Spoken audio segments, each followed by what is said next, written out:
Alrighty, Tom, if you're all set, I'm going to go ahead and get started. It seems like we have a decent amount of people filtering in. It's about 10 o'clock just about, and I know you have a lot of content.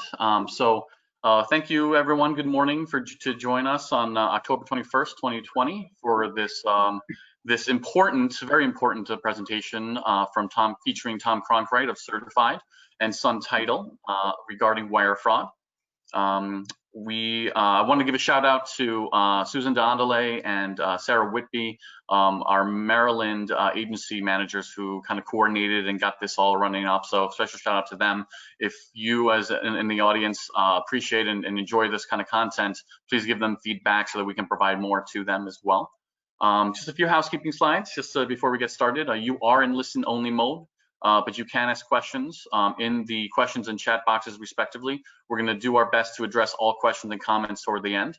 And then also for those in Maryland seeking continuing education credits, you must have the GoToWebinar meeting open and participate in the polls throughout the presentation. And Tom, I know you have your contact information in your slides, but I wanted to include that as well here, just for everyone to have. And at this point, I will go ahead. And Tom, I will give you access. Presenter. Anshi, thank you, and I'll echo your statement. Thanks to Susan and Sarah for coordinating what should be a very enlightening 45, 50 minutes together here. So, Anshi, can you see my screen now? I can. Okay, awesome. Well, as Anshi mentioned, I'm Tom. I'm the co-founder of not only Certified, but a large agency here in Michigan, Sun Title, and I'm a recovering attorney by trade, so spent time in big law firms and had a nice practice before we decided to get into the title space. And through that experience, we ended up getting hit with a wire fraud a few years ago. And I'll be speaking to not only that, but some recent frauds that have taken place this year, and have kind of dedicated and devoted my life now to solve this very important problem. So with that, I'm going to jump in. This is what I'm hoping to cover today. I'm going to do a quick update on how COVID is impacting wire fraud in real estate.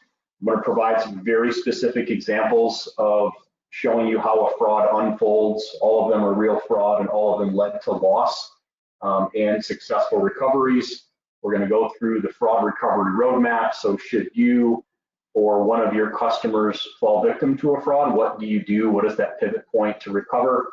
And then some takeaways on how we just think about improving security overall in this area. So with that, Anshi, I'm going to have you launch. We have 3 poll questions. And guys, this is really meant to drive engagement and awareness. It's going to lead, it's going to provide me kind of a beacon as to where to spend the time as well. So, Anshi, I think you launched the poll. I don't see it though. Do you mind reading the poll question, Anshi? Of course, of course. So I've launched the first poll, and so the audience should be able to see it. The question is, how do you think most cyber frauds start? And a number of options here. It looks like our votes are coming in. Feel free to respond. And I'll have you read the percentages as well, Anshi. For some reason, I don't see it in my panel, but that's completely okay. Of course, we'll go down. We're getting some interesting responses, and so far, and we'll give it another 15 seconds for folks to come on in and put their opinion in. Perfect.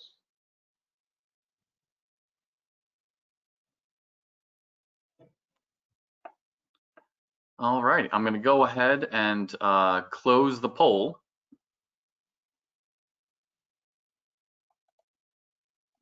And I'm going to go ahead and share the poll results. Tom, let me know if you can see this. If not, I will go ahead and go through them all. So it looks like we have 1/3 of folks saying the fraudster calls someone and scams them, but that definitely happens. 2/3 of us have said phishing emails clicked by somebody.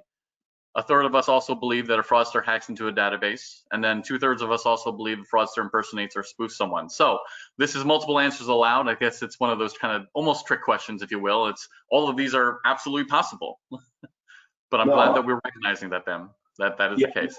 100%. And that's the meaning of this poll question is all of those are right answers. All of those are top strategies for fraudsters to come in and start to trip people. So I'd like to, Anshi, can you see my screen now?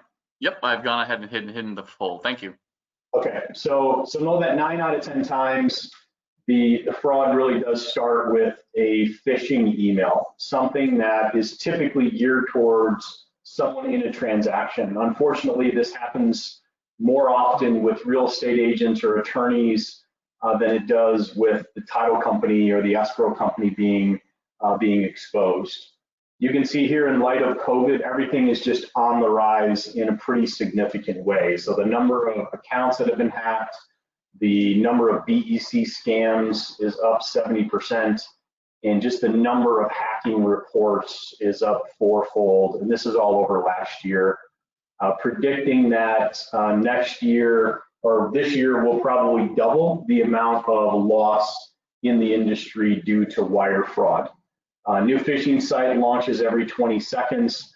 So just to show you some statistics on how connected the fraud community is to our natural behaviors, you can see here, beginning of March, we as just US citizens started to type in COVID-19, right? To understand what's going on globally before this really hit. Here's the ramp up of phishing attempts that are just a few days behind our trend of starting to ingest information or learn about COVID.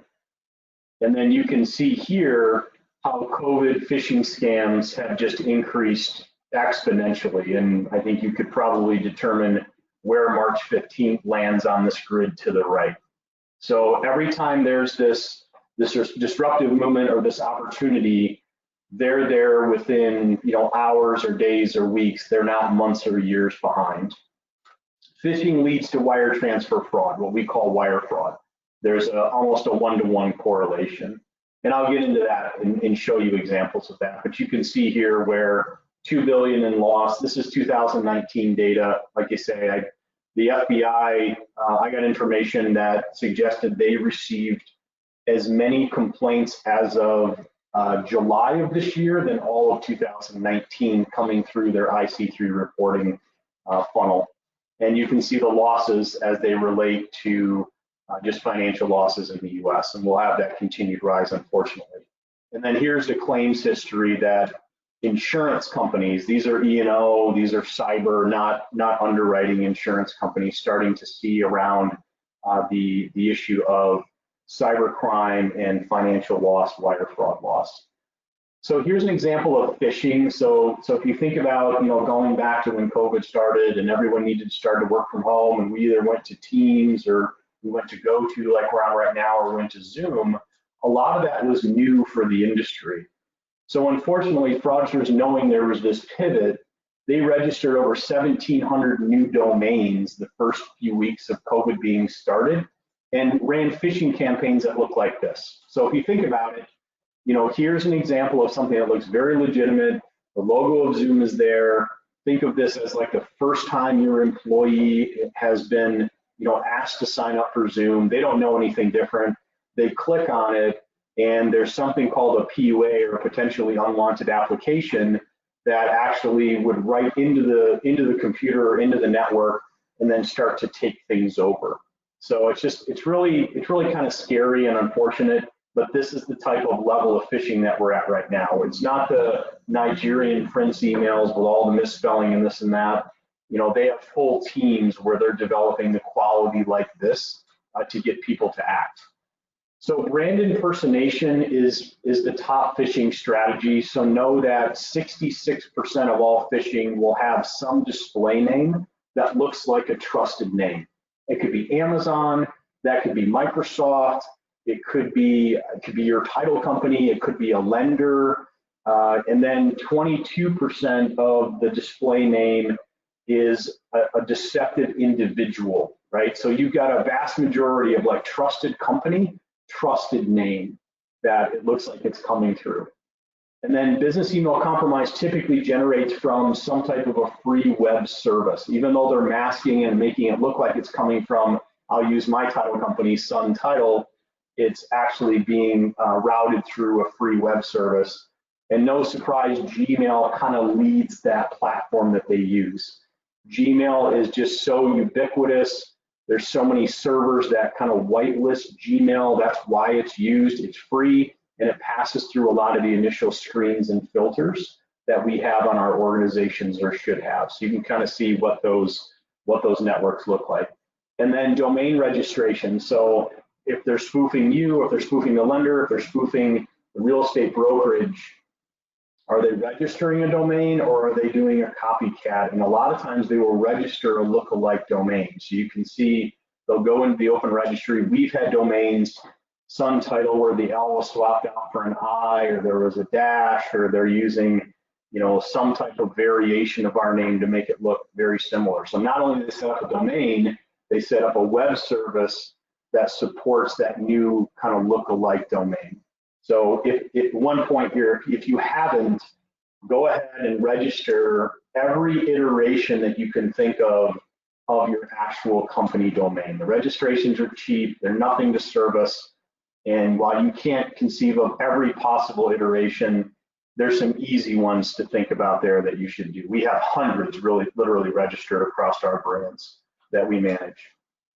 Phishing leads to email compromise. So I'm kind of building this story, right? From email compromise, once an email has been compromised, that's where they harvest credentials, and that's where the wire fraud or the social engineering kicks into high gear. So this is an interesting stat that says once an email is compromised, half the time they're in and out in less than 24 hours, grabbing the information they need, and then they're running their plays. But a third of the time they're in for between a week and a month. So think about that. Fraudster sitting silently in the background, just waiting, looking at communication, who they're communicating with, what's the deal flow look like, and then they see an opportunity to strike against an incoming or an outgoing wire transfer. And then if you have email monitoring services, and I strongly recommend that you do, these anomalies will show up very quickly. So you can see before COVID, there's this steady state of a user's email, and then their email was compromised, and you can see these wild swings where they're using that email account to run fraudulent plays. And this is what's interesting. They're hacking into someone's email account, but that's not the email they're using to execute the fraud. They're just using it to harvest the information. So for example, they phish a real estate agent, they get into the agent's account, they recognize a buyer is going to wire in, let's say $100,000 cash to close, then they'll go to a domain registration, register a domain that looks like it's your domain, create an email that looks like it's the escrow officer, because they know who that is, because they can read the emails, and then they divert the wiring information to a fraudulent account, or the funds to a fraudulent account, by presenting fake wiring instructions. I'm going to show you two examples of exactly that play. The other interesting trend that we're seeing this year is they're starting to work in teams. So half the time it's the same attacker that compromises and mines the account and runs the play. A third of the time though, they're starting to work to say, hey, if you hack the account, mine the information, I'll run the social engineering, I'll run the actual fraud play. So in the dark web, they're starting to build out these almost like fraud as a service type model, depending on what people are looking for. So let's go into some examples. Poll question 2. So Anchi, I'll hand this back to you, and if you don't mind reading the question, let's launch poll question 2, and then I'm going to give some, I would argue, fascinating fraud examples over the next 15 minutes. Thank you, Tom. I'm going to go ahead and launch poll number 2. The question is, which statement best describes your experience with wire fraud? And it gives us a whole bunch of options spanning from I've had at least one fraud where funds are transferred all the way down to I've not had any experience. Thank the Lord. Yeah, I hope that's the case for most. I hope so too. I hope so too.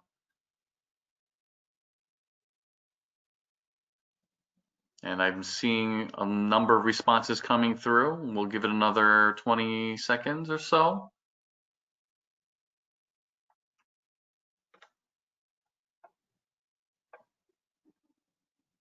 Alrighty, I'm going to go ahead and close out the poll. And it looks like the overwhelming response with 58% is that they have not had any experience, thank the Lord. 26%, a quarter of us have seen many attempts, but was caught early, which is wonderful. And then 16% have at least one near miss. So that's wonderful that no one's in that top category, but we want to definitely give you more information and examples so that you hopefully stay in that category. No, 100%, and that's a great grouping. It's higher than normal when I do these talks on those that have not experienced it, but that's great. We want to stay in that state. And for those of you that either had a direct hit or a near miss, and I fall into that camp, there's nothing wrong with you. These people that focus on these types of frauds, they're not picking on you. They're not even focused on you. They're just looking for opportunity. They're looking for opportunity in real estate, in manufacturing, in healthcare, and unemployment. These people, from what I learned, because not only did we have a fraud experience, I was called as a lead witness for the Department of Justice to disassemble a very large syndicate here in North America. And I just learned so much about the scope and breadth of the cyber fraud and the cyber syndicate networks. So, but let's keep you on the safe side of the line here. So know that fraud in our industry, and this is really every industry, they have a playbook. And the challenging thing about real estate, if you take a high level look down at it, is that all of the real estate transactions are very public facing in the sense that, you know, you publish a listing on the MLS, it syndicates through all the different web services out there, like, you know, Zillow and Homes and Realtor and all those websites. So the fraudster doesn't have to guess on who the real estate agent is, who the seller is. I mean, there's just these clear entry points of live transactions. And that's what I think they're focusing on. So they'll fish typically a real estate agent, they gain access to the email, and then you saw with the harvesting, they monitor and obtain or harvest information. The last three radials to the right is what we would refer to as social engineering leading to wire fraud. So that's where they'll take the information, they impersonate you or they impersonate a seller to trick you, depending on if it's an incoming or outgoing wire. They manipulate someone on the other end into believing this is a trusted party, and then the transfer of funds ends up in a fraudulent account. So let me give you some examples. This is called A Tale of Two Frauds for three reasons. But spoiler alert, I'm giving you a third fraud as kind of a bonus feature here that I think you're going to find really interesting because it's very recent. So here's a fraud that actually involved Sun Title, our brand, which is very interesting. We hadn't had a kind of a direct hit since 2015 where funds were actually transferred. I would say we have probably 10 that come in a month from just an attempt perspective. And we're closing, I don't know, 1,500 units a month. So we have a vast pipeline of transactions. I don't think they're focusing on us because we've built certified and trying to prevent it. I just think based on our transaction volume, it's a pretty normal state. So we have a commercial deal, including a commercial broker, my escrow officer, and an escrow officer that was screwed. Know that this wasn't a failure of our internal process of procedures or certified. You'll see how the real estate broker or the commercial broker overrode everything that we did to protect the ultimate buyer. So here's the deal. The email string leads up to Memorial Day this past May, right? So this was a Memorial Day fraud where the commercial broker, and you can see the iconography here, you know, want to know if the attached resolution works. My employee says, yes, it's acceptable. Can they bring it to closing at the bottom? How does next Friday look for closing? So we're looking at spanning between the holiday weekends, right? The 29th works for me. And then the fraudster shows up impersonating my commercial escrow officer, Renee, to the commercial broker. And I showed you these emails here because he cut and pasted the emails and included them on the first string. So I'm showing you it in reverse order. And that really credentials that fraudulent email, right? Well, how did he get the emails? The commercial real estate broker's email was compromised. So they just copied and pasted the whole string and then starts this new string, which looks like it's coming from suntitle.com, right? Looks very credentialed. Good morning. kindly advise on the chosen time for the 29th so we can schedule this closing. So if you see the word kindly in any email, you have to tap the brakes. It is the #1 indicator that a fraudster is communicating with your client or your team. If you use the word kindly, you need to pick another word. There's plenty of other adjectives that you can start to use, but the word kindly is the #1 indicator. So off we go. Later that day, attached, you'll find a copy of the final HUD for your approval and our wiring instructions. Kindly advise the buyer to make payment. So this is basically the fraudster communicating to the real estate broker, the commercial broker. Here's the final closing statement and the wiring instruction. This is a poorly drafted email, right? This is a horrible email, and I can't believe he fell for it, but he did.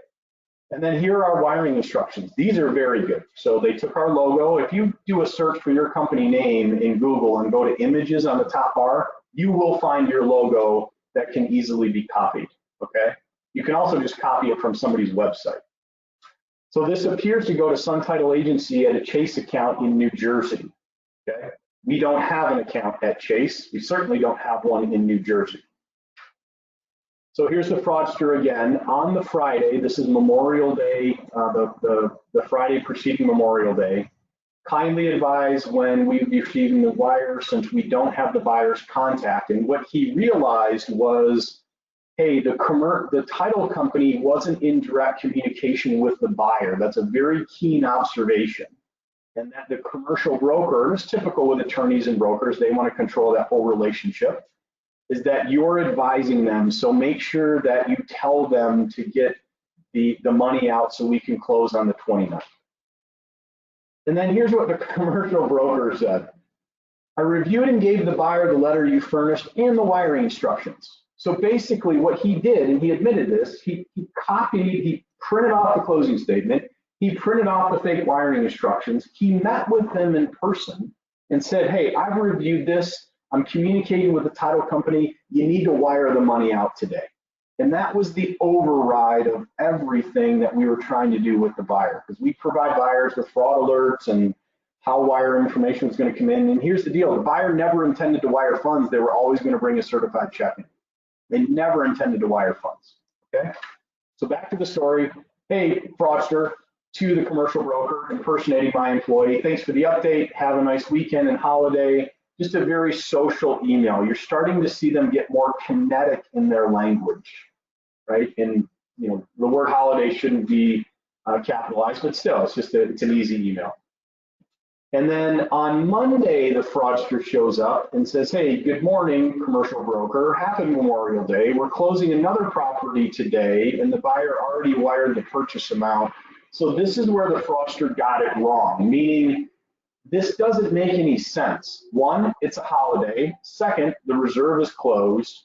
And third, why would a Sun Title employee be working on Memorial Day and closing a transaction? And then they actually attached a second set of wiring instructions to Wells Fargo in Texas. So they were trying to divert both wires. There were 2 wires being sent from the buyer. The commercial broker, not knowing that on Monday yet, says, hey, I'll tell them, I don't think they wired the money yet. They had on Friday, and I'll get to that. The money's in 2 banks, so they'll probably wire from Chase and Flagstar. I told them to make sure to have it wired before noon, and it would have been on Tuesday, right? But they had already wired money. So this is where I got involved. So I spent my Memorial Day chasing down, along with the Secret Service and the FBI, the funds. And ultimately, there was just some additional communication you'll see here. You guys will get a copy of the slide deck that the fraudster is just confirming, hey, kindly give me the wire receipt. Here's another thing that you got to slam on the brakes.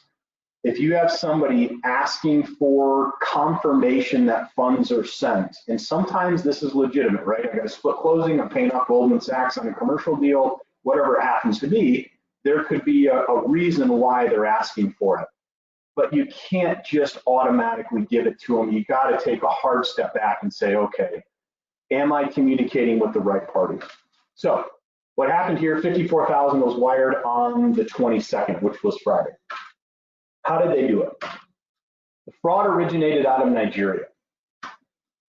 The commercial broker's email account was compromised. You can see below here, right in the middle, the email application last access was from Nigeria, and they had changed the password, okay?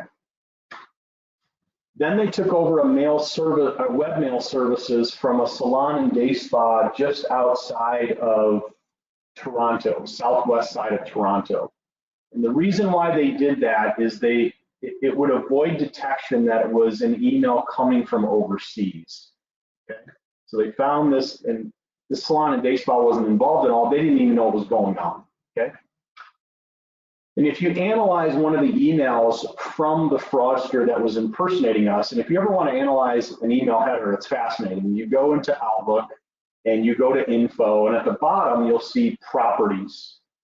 And on properties, there's an internet headers, and all you have to do is copy, it will automatically show up, you copy that, and then you go to a site like MX Toolbox, which is free.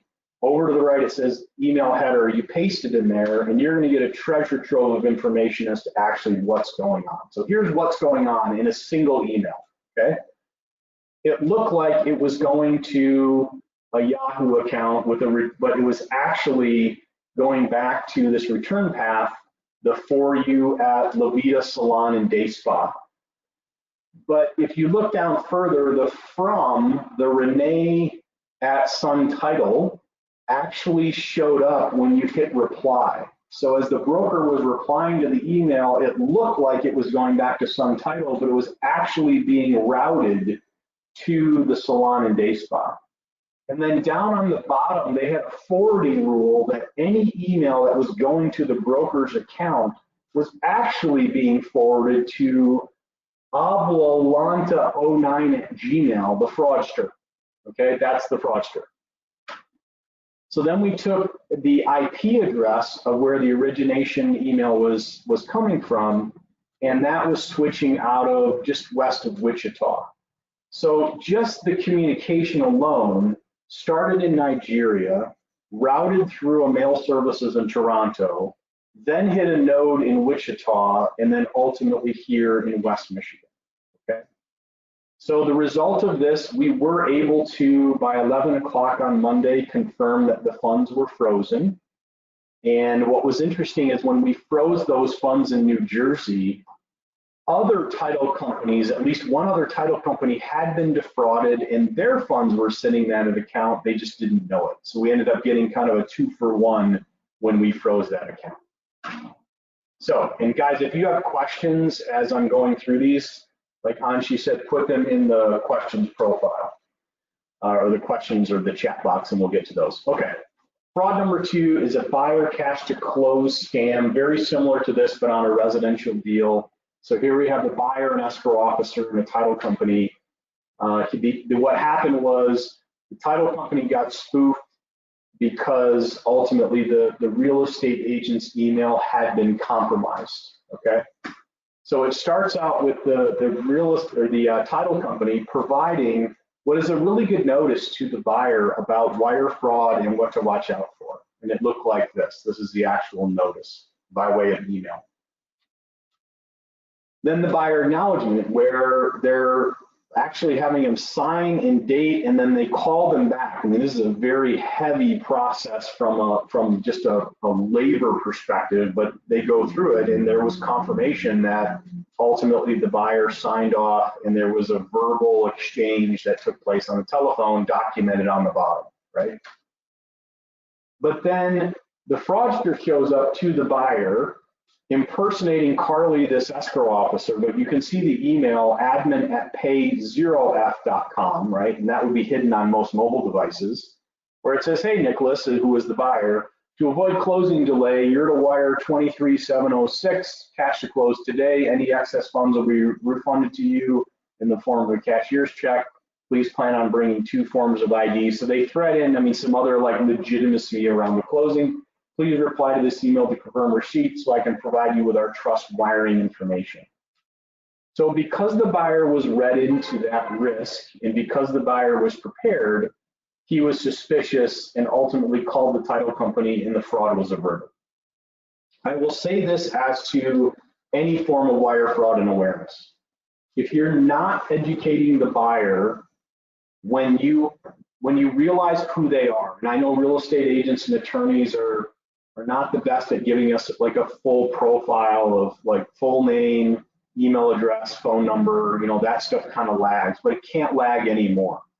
And the reason is that the fraudsters don't work on our normal timing or rhythm in a transaction where, week 3 or once the final CD, then we start to think about how the buyer is going to get their cash to close in.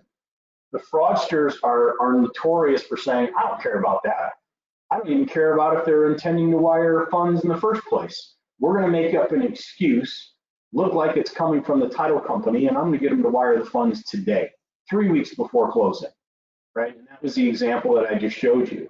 So if you're not having the conversation with the buyer about the issue of wire transfer fraud and the risk, and the fraudster's the first one to present the concept of a wire, they could easily fall victim. Okay, that's the lesson of both of these. So the third fraud is a mortgage payoff fraud. That here's what's interesting. This is the exact same file that I just showed you where the buyer raised their hand and said, this looks suspicious. I'm not going to wire my $27,000 to this account. Okay. So the fraudsters ran the play, same file, play number 1 to get the buyer's cash to close, then doubled down and ran a mortgage payoff fraud, which was completely successful because they had access to the real estate agent's email. So now this fraud involves a mortgage lender, a spoof lender, and real estate agent, the title company, and the agent themselves. And the agent was compromised, and the spoof lender and real estate agent start to manipulate the title company into receiving an updated payoff and acting on that. So here we go. Real estate agent, this is an interesting trajectory of a mortgage payoff fraud because typically you'd see it directly from the mortgage company themselves being spoofed. Here's an example of the real estate agent compromised on one side, being spoofed to the title agent on the other to manipulate the payoff. So here's Jody, our real estate agent, but you can see it's coming from ESQ front desk office at Proton Mail, right? That's the spoof mail. Hey, Carly, same escrow officer. Kindly email over the seller's payoff demand statement. I need to review it. So here's a real estate agent saying, let me look at this. Let me look at my client's payoff. I need to take a look at it. That gives the fraudster the original email or the original payoff to then spoof. Carly says, hey, Jody, see the attached. As soon as we have final figures, I'll send them over for review. Thank you, not suspecting anything. Real estate agent comes back and says, let me look at the dates here. The next day, this is June 3rd, it's been brought to our attention the updated payment or payoff has been faxed to you. Kindly work this with your updated copy, most especially because of the interest rate and dates, and please email over a copy of the updated CD, right? So they have some understanding of our language. Word kindly is in there. There's some other things that don't make sense. But here's a real estate agent saying, look at your fax machine. And sure enough, the fax showed up. Hey, Jody, yes, I pulled off the fax. I've attached the updated payoff, and the CD is still preliminary. As soon as we have a final lender, I'll send it over. And then this is the difference between the two payoffs. I just gave you the wiring instructions, not the whole thing. So the original statement was on the 29th. The fraudulent statement was on the 3rd. Both of them appear to be going to pay off Freedom Mortgage, the current lien holder on the deal. But you can see it's rerouting from KeyBank to a Wells Fargo account. And know that the per diem interest was calculated accurately. I actually ran the calculation when I compared both of them. So 176,586 was wired on June 8th. This client, who's now a certified customer, wasn't at the time. I got called by Lloyd's of London because they had exposure on this, and we got to work on recalling those funds. Here's what's interesting about the money muling around this. The money went to a Wells Fargo, originated out of Texas and went to a Wells Fargo account. The Wells Fargo account was actually created by a woman in her mid 60s that was dating someone overseas. And that boyfriend had had some business in the United States, and she was helping him transact some business.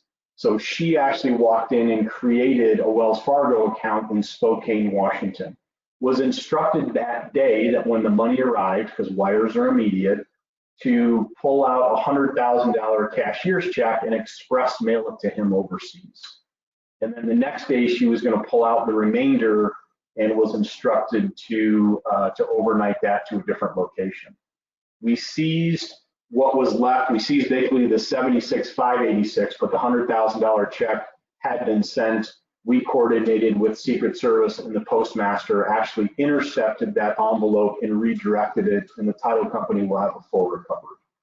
But that's like next level movement of money. It's so fast. A couple of years ago, we'd have maybe 2-3 days or a week. We're down to hours, if not a day, if we want to try to recover, and they know that.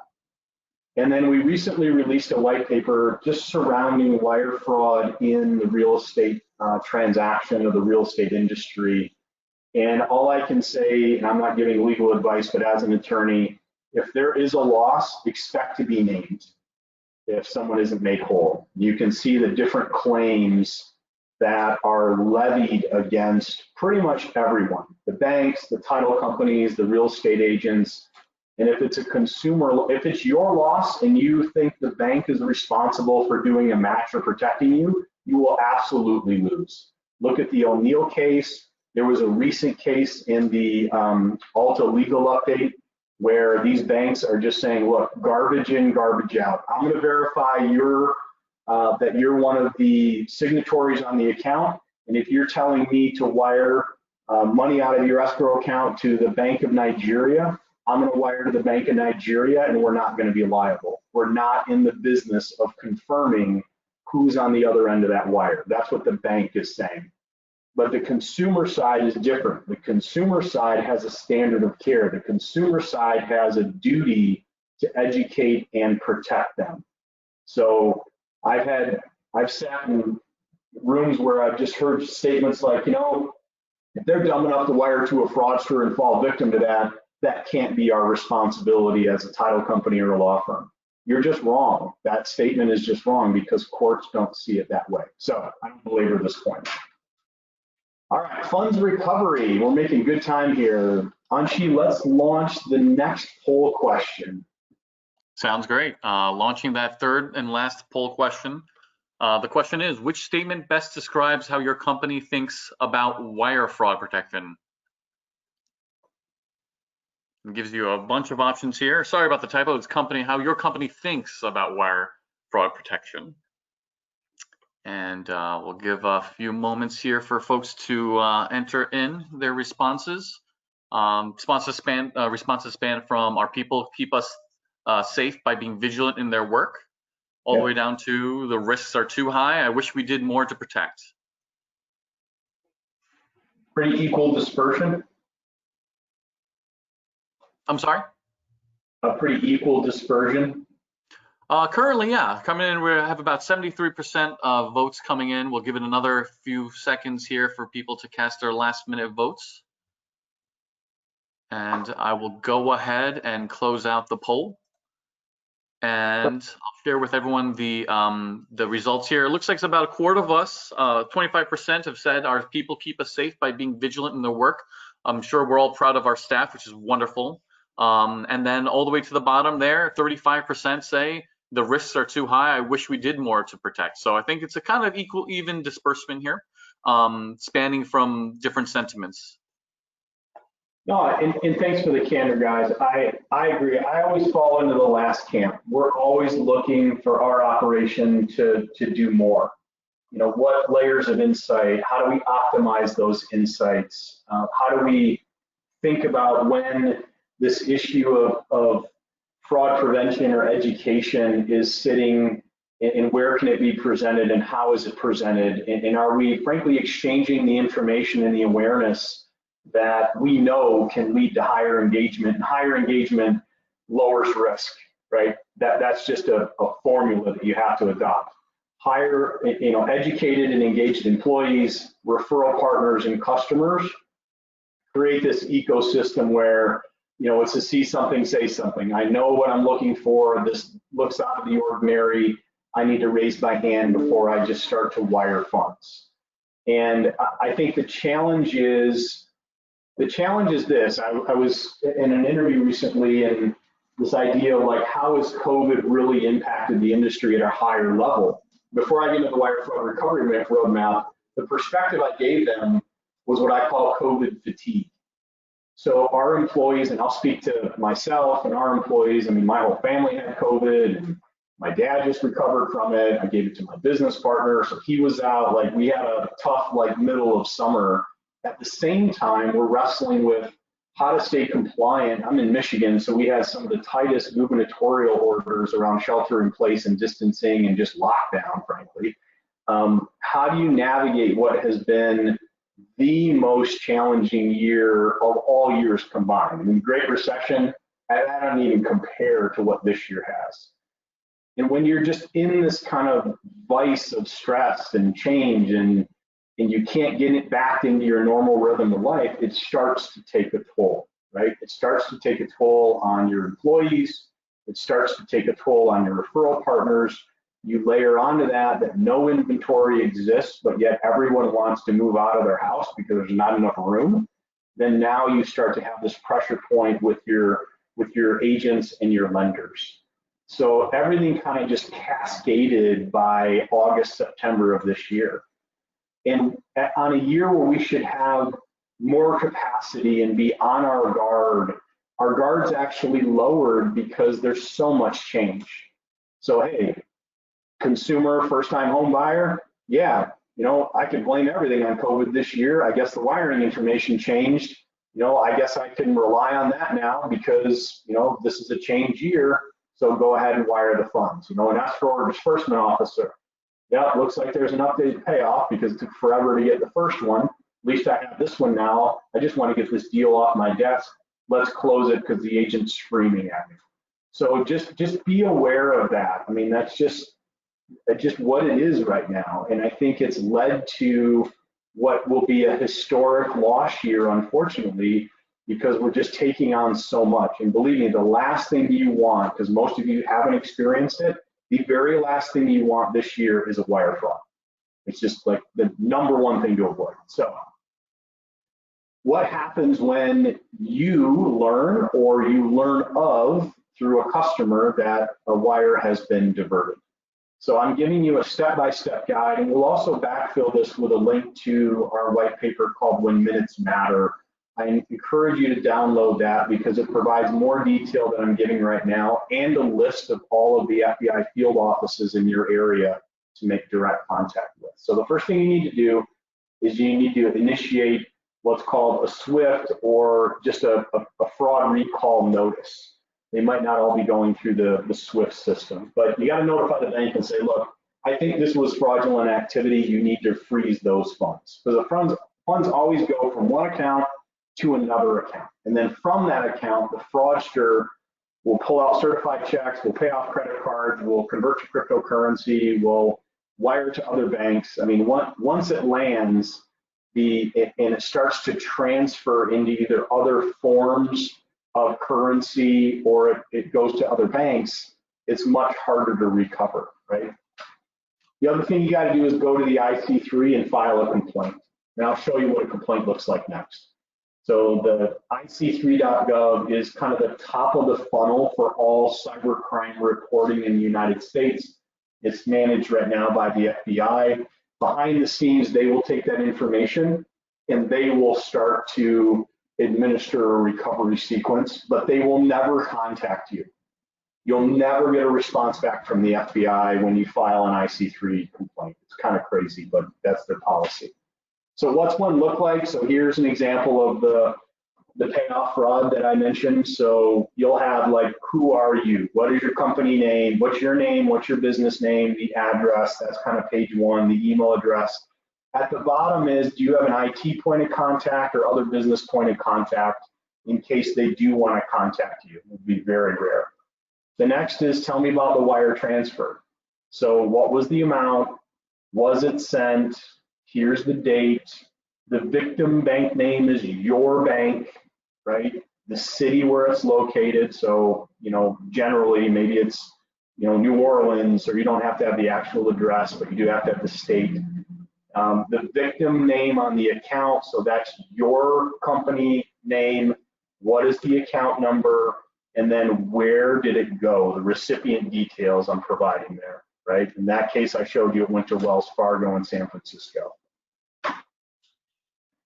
Who victimized? Describe the incident, right? So here's where you would click spoofed email, spoofed domain, email intrusion. This was other because it came through a fax, but if you do have an email, you can upload the email header and then they can analyze that. That's really good information for the feds to start to triangulate what's going on to see if this is part of a broader network. And then what do you know about the person that victimized you? You might not know anything. Like, hey, I just got this email, I have no idea who it is. And then other information, if the email was used, please provide a copy of the full email header. I showed you how to do that. They're not looking for necessarily the domain, they're looking for the header, all of that metadata that's sitting in that header. Are there any witnesses? You can see here, and then you have to digitally sign saying, hey, everything I'm providing is true and accurate as best I know. So that's an IC3 complaint. You got to have all the information on the outbound, the initiation, and the recipient bank. The amounts, just be prepared to file that within, shouldn't take more than 20 minutes. And then contact the FBI. So there's a list of field offices. If you haven't done this already, you've got to have the FBI in your short list of contacts with a direct field agent or supervisory special agent that deals with cyber or financial crimes, okay? We're still on hour 2. You probably get all this done in the first hour. You may have to contact counsel, right? We filed injunctive orders against the banks to freeze our funds in 15 because all this was very new. Do you need injunctive orders filed so that the banks are forced to hold those funds until further notice? And then make sure that any other bank in the chain that may have received your funds is aware that the fraudulent transfer, that these are fraudulent funds moving through the system. So if it went from, let's say, UBank with Chase and went to Wells Fargo, and then from Wells Fargo to US Bank, we got to make sure US Bank is in the loop that these subsequent transfers are kind of fruit of the poisonous tree, if you will, right? I mean, it's a legal term, but that's the challenge, is that you gotta freeze every endpoint before they convert that cash or pull it out in the form of check. And then you should notify your underwriter and your insurance carrier. It might not be a claim, but you should let them know. In the case of this, they notified their carrier, Lloyd's got in contact with me, and we went to work. So there's an opportunity for risk mitigation and getting the funds back. Don't try to take this on yourself if you're not comfortable or not. But you may have notice requirements if you have any form of cyber liability or wire transfer liability. And then call the local authorities. This is last. I mean, no offense to local authorities. This isn't their wheelhouse. This is a Secret Service, FBI, fraud desk of the bank issue. I have not had good success with local authorities because they just don't have jurisdiction. Once it crosses state lines, it becomes by definition a federal issue. But your insurance carrier is probably going to want a police report. It's not bad to have it on file. And then contact your IT team, or if you have a managed service, to make sure you weren't compromised. And that's really meant to say, hey, does it end here? I wired the funds, but is my system somehow been breached? And then we got to close that breach off. So what I've learned, and I can just say for people nationally, you should be able to get some details fairly quickly within 24 or 48 hours of how things are looking. As far as the recovery, you're going to have to indemnify, your client will have to indemnify the bank. What that means is, even though it's clearly fraudulent, the bank is taking your word to freeze someone else's account and send the money back. And you say, well, Tom, that makes sense, it's fraud. Yeah, but there's no due process on the other end. And some of these syndicates, and this happened in our fraud, hire attorneys that once funds are frozen, the attorney will contact the bank, threaten a lawsuit to pull the freeze off of that account. So that indemnification basically said to the bank, if you're wrong or somehow you're scamming me and I get sued by this account holder, you're going to be responsible. Okay, just sign it and get it back to them. Okay, I've tried to negotiate those things and it doesn't work. Do not trust anyone proactively reaching out about your fraud. So these fraudsters now are picking up the phone once they realize an account's been frozen and they say, hey, we're looking into something on that transfer. It looks like there may be, some suspicious activity. I'm the manager of the fraud desk here, and we'll be in contact, either tomorrow or Friday, for example, if you called today. And what they're doing is they're buying themselves more time. So don't trust anybody reaching out proactively about your fraud with an update. It might be legitimate. It might be a fraudster on the other end that looks like they're calling from a block, down the road. That's very convincing, but they're just buying themselves more time to move the money. All right, how do we improve security? Creating a culture of compliance. And what I mean by that is understanding at an organizational level that this is a journey, not a destination, and it's something you really need to start to invest in, right? This idea of phishing your people and having more awareness around this, using examples that are coming into the company at staff meetings to say, hey, we thwarted these, or these are attempts that are coming in, stay alert. Educated and engaged employees are the best line of defense right now. Reducing your attack surface really has to do more with, are you optimizing, hardware and software to block things that should never hit your employees' eyeballs anyway, right? Email monitoring like, Mimecast. If you've got system level monitoring like Agari, are you running all the updates on the software? Microsoft isn't sending you a notice update to, install a patch because they finally fixed Word, right? They're doing it because they found a security breach, and from a liability and protection standpoint, they've written code to close that loophole. So all of your systems have to be running the most recent versions. And then protecting the transfer of money. If that's a conversation that you'd like to have deeper and you're worried about this area going into the end of this year and the next year, love to talk to you about it. Our certified solution is world-class. We have direct insurance through Lloyd's that we will offer each agent up to $1 million per wire. And it's frankly built by title for title. That's exactly what we do. We're protecting about $2.5 billion a month right now across the country. And that's growing substantially month over month. And then adequately insuring the risk. We will provide, when you sign up, a direct policy for $1 million per wire as a part of our solution.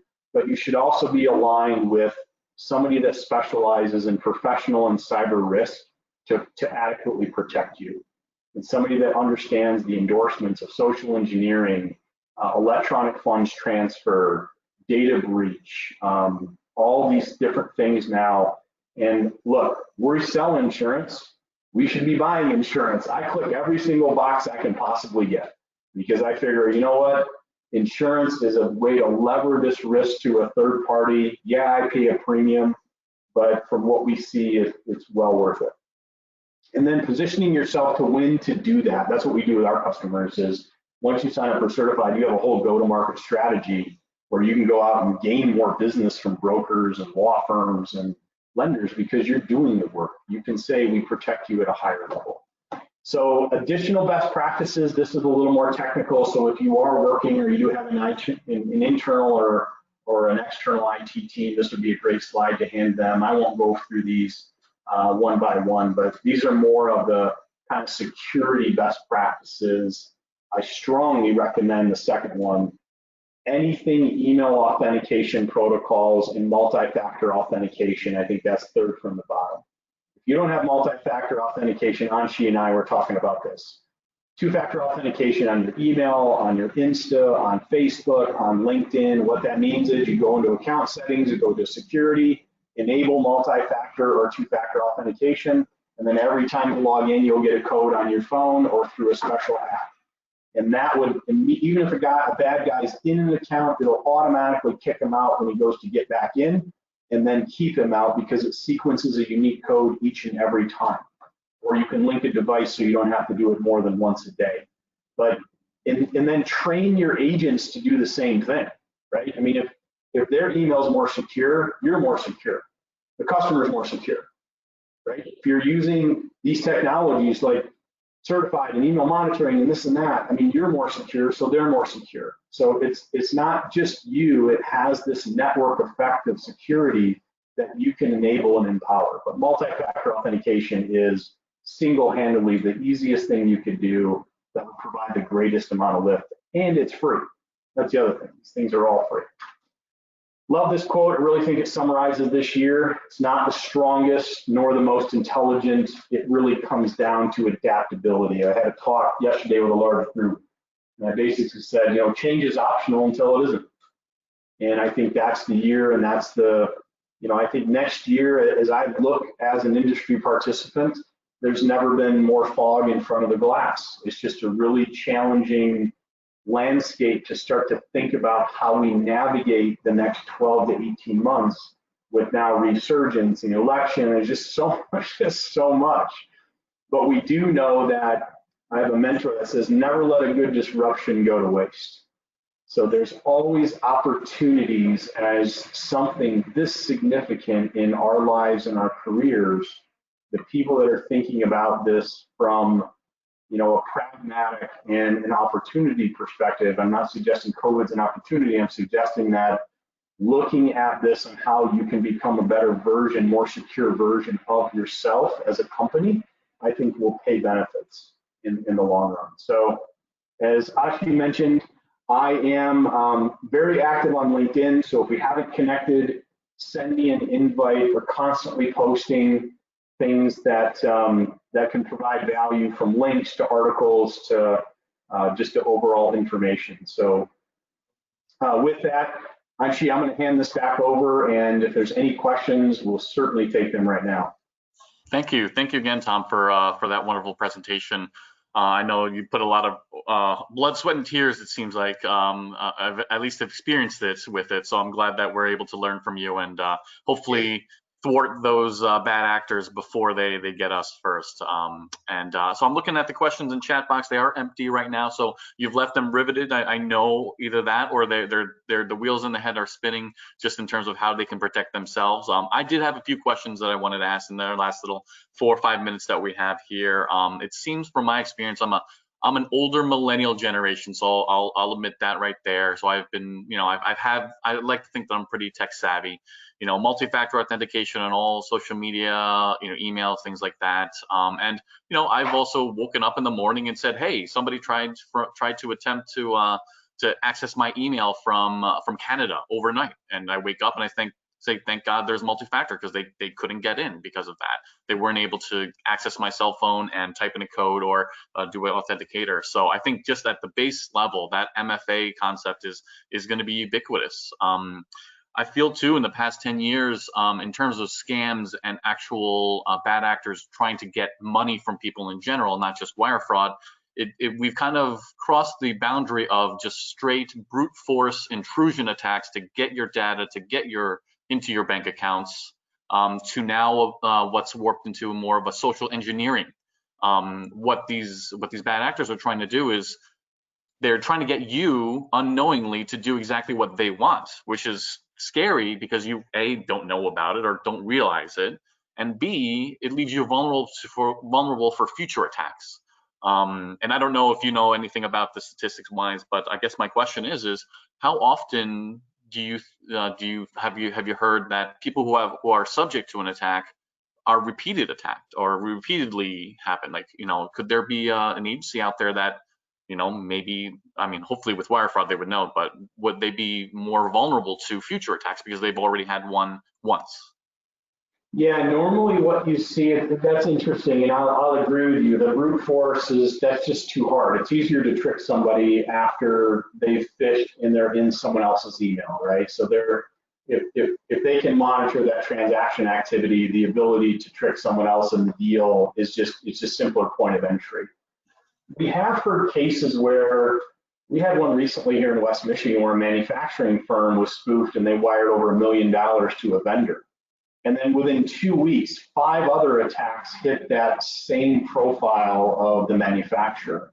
So you do see kind of this second, third, and maybe fourth waves that if they're successful once, then they just start knocking down that door to see if they can do it again. Because why not, right? I mean, if I've got a breakdown in policy or somebody isn't trained up or aware, they send one wire, why not get 4 or 5 out of these people before the fraud is uncovered? So yes, I think once you have been hit, the time frame of them getting kind of that second, third, fourth wave is usually pretty tight within either hours or days. Mm-hmm. And you had mentioned earlier in your presentation that these bad actors, they're getting organized. Frankly, they are whether it's specialization within their syndicate, or they are operating as an arm or leg of another syndicate performing a specific set of functions. I know, like you referenced in your first example, it originated from Nigeria, and we laugh and chuckle a little bit ourselves, the Nigerian prince and things like that. Those scams are pretty easy to find nowadays and understand. But those worked, to be honest with you. Those worked in the past. Now, not so much, and they've upped their game. Where do you think, or where do you believe most of the fraud is originating from now? Nigeria is still a hotbed. They have what are called Yahoo camps that they've developed. So they recruit these young teenagers or young adults, and they train them in these areas. They train them in cybercrime. And it's very unfortunate. Some of them are nation states that sponsor this level of activity. So we've seen activity out of almost every single continent around the globe. But it just seems like Western Africa, South America, some areas of South America are starting to spool up. We've seen a lot of the money laundering and the money muling originating out of Saudi Arabia in those areas. So that kind of like Africa, Horn of Africa around that sphere there seems to be an epicenter. Not to say that it can't originate. It can originate here in the U.S. And what they typically do to get the money moved is they'll recruit people through romance scams or work from home scams. I heard a work from home scam that we alerted to the Secret Service yesterday. And it's just really unfortunate how these people find their ways into just like you said, just social engineering is just the new form of being a con man. You're just manipulating somebody into doing something that you want them to do, thinking they're doing the right thing. Very good. All righty. Well, I guess we'll end it on that note. I will divulge one last thing. I am guilty and a culprit of using the word kindly in some of my emails, sometimes even leading off with it. So I will know never to do that again. And I hope for everyone who has attended today, they've gotten a lot of good information, but also have gotten maybe possibly the next few steps in their journey to help thwart these bad actors and make sure they're protected against wire fraud. Tom, again, thank you very much, and thank you for the audience for being here. Thanks for having me. Take care.